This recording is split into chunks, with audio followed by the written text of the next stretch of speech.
This is Miss Holt.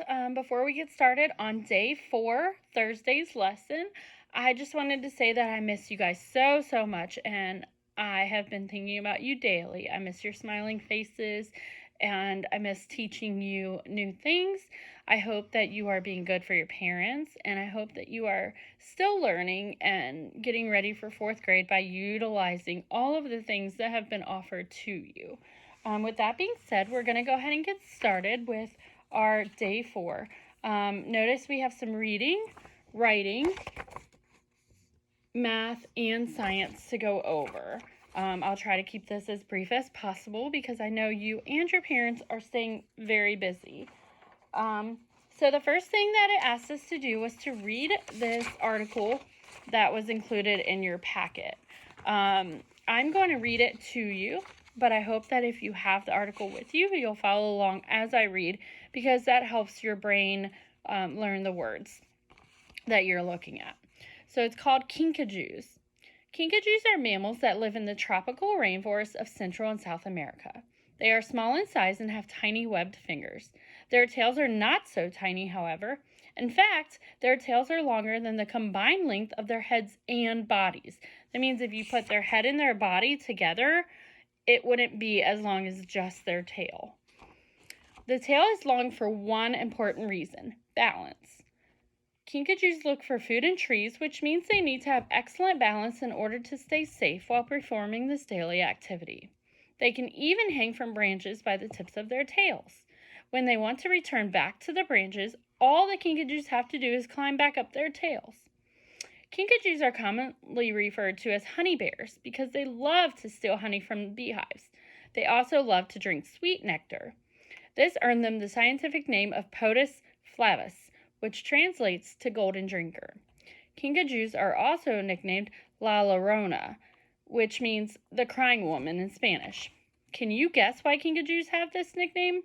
Their loud screeches and barks echo throughout the forest, which makes them sound like a woman crying. Kinkajous are normally mild-mannered and sweet. This is why some people like to have them as pets. Their constant climbing and screeching can sometimes make them difficult to own, however. Kinkajous are also nocturnal. Nocturnal means that they are awake at night. So sometimes they can be disruptive when you are trying to sleep. Would you want to own a pet kinkajou? Okay, so that's the end of the article. Now the next assignment it asks you to do to demonstrate your understanding of the article is to fill out a 3-2-1 organizer. This is 3 things that you learned, 2 things that you found interesting, and 1 question that you might have. So I went ahead and filled out mine. Now I filled out each of my thoughts in complete sentences, and I also made sure to spell all my words correctly because I was taking them directly from the article. So I'll show you mine, and then I'll read it to you. 3 things that I learned. The first thing I learned was that kinkajous are mammals that live in tropical rainforests of Central and South America. Now, before I read this article, I had never heard of kinkajous. So I learned a lot by reading this article, and I thought they were very interesting. The second thing I learned is that kinkajous love to drink sweet nectar. And the third thing I learned is kinkajous are nocturnal. Now, 2 things that I found interesting. Now, both of these things are also things that I just learned, but I thought they were very interesting. I thought it was interesting that kinkajous are commonly referred to as honey bears because they love to steal honey from beehives. The second thing I found interesting was that kinkajous are nicknamed La Llorona, which means the crying woman in Spanish because of their loud screeches. And then one question I have about the article was, where did they get the name kinkajou, and what does it stand for? So that is my 3-2-1 organizer. Now yours doesn't have to have the exact same answers as mine because it's what you learned, what you found interesting in a question that you had. But I would expect you to write in complete sentences, and I would expect you to spell any words that you take from the article correctly because you are copying them, and that helps your brain learn how to spell them. Now, the next thing it asked you to do was to make a writing explaining if you think having a kinkajou as a pet is a good idea. and why. Now, that's the important thing. A lot of times we remember to say yes or no, that we think it is a good idea or not, but we forget to explain why we think that. For me, I don't think it would be a good idea for me to have a kinkajou as a pet. And the reason why is because they are awake at night, and I don't think I would get very much sleep if I had a kinkajou as a pet. So I don't think it would be a good idea because of them being nocturnal. Okay, friends, so for the math, it's asked you to do one of the math games from your packet. And it can be from either packet. I know that in this packet, and I believe in the other one as well, the math games are towards the back. And it asks you to play with at least one partner, so you can find anybody in your house that has time to play, and write the name of the game that you chose. It also asks you to visit Dreambox and play for at least 20 minutes. So hopefully you guys are doing that every day because that's really good practice to get you ready for 4th grade math. And then it also gives us a problem to solve. So we're going to go over the problem that it gave us. It says there are 40 children playing on soccer teams. There are 8 children on each team. How many teams are there? Now, the first thing we want to do is underline all the important information. And I went ahead and did that here.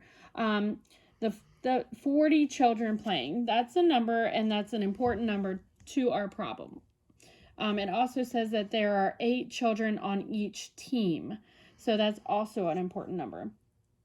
So 40 total children, 8 per team. Now the question that I asked is, how many teams are there? Now we know that the amount of teams can't be more than the amount of children. So we know that our number isn't going to get any higher than 40. So we're not adding or multiplying because both of those operations would make our answer higher than 40. It's saying that we need to split our 40 children onto a certain number of teams to where there are 8 on each team. Now, when we are splitting them equally, that means we are dividing. So we are going to do 40 divided by 8. Okay? Now, for this, I'm going to do it as repeated subtraction. I'm going to take out 8 children for each team until I get to 0, okay? So 40 minus 8 equals 32. So that is one team, okay? Now 32 minus 8 equals 24. That's a second team. So now we have 2 teams, and we're not done yet because we still have 24 kids left to put on teams. Okay, so we have 24 minus 8, which is 16. That's our third team. Okay, so we still have more to go because we still have children to put onto teams. So 16 minus 8 equals 8, and that makes 4 teams. Okay, and then 8 minus 8 equals 0, which makes 5 teams.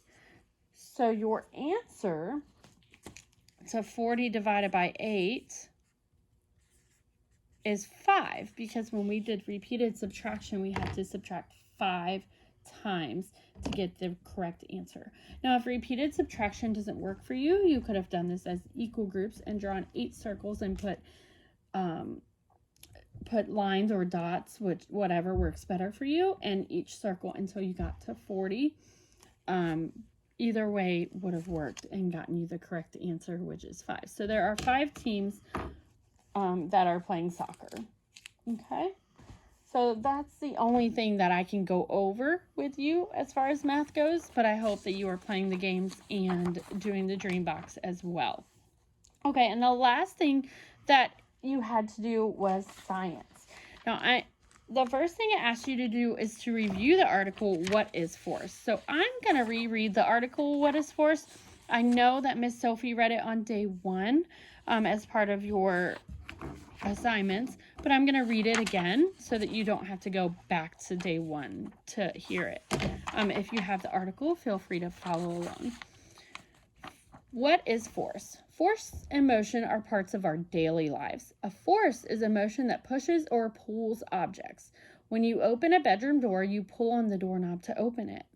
Once inside the bedroom, you push the door closed. A push moves something away. Wind can give a powerful push to a sailboat to help it move across the water. A pull moves an object towards something else. Picking up things is also an example of a pull. Gravity is a huge force that pulls objects back to Earth. When you jump up in the air, gravity pulls you back down. When you throw a ball up in the air, gravity pulls the ball back down. There are many forces all around us. Friction is a force that opposes the motion of an object. Friction slows down an object when it rubs against another. A bumpy or rough surface will cause an object to roll slower. Rub your hands together real fast. Did you feel heat in your hands? Friction causes heat when two objects run together. Okay, so it also asks you to do an experiment, and I already did my experiment. I hope that you guys will do it at home as well. But it says to find a toy car or something that moves on wheels. I had to use one of Henley's little doll cars. And it says select 3 different areas to test how fast or slow your toy car can move. Some examples could be a wooden floor, a carpet, a tile floor, a porch, a sidewalk, or grass. Since it was cold today, I did the floors in my house. Luckily, I have 3 different types. I have some carpet, I have some tile, and I have some hardwood. So I did carpet, tile, and hardwood. And then it asks you to give your toy car the same push across each surface. Now you have to try really hard to not push it harder on one surface than the other, because then your answers might not be correct. And notice how the toy car moves. Write down your observations. So remember, your observations are just what do you see that happened. My observations were that the toy car moved really slowly on the carpet. It moved really quickly on the hardwood, and it moved kind of fast on the tile, except when it hit the grooves in between the tiles.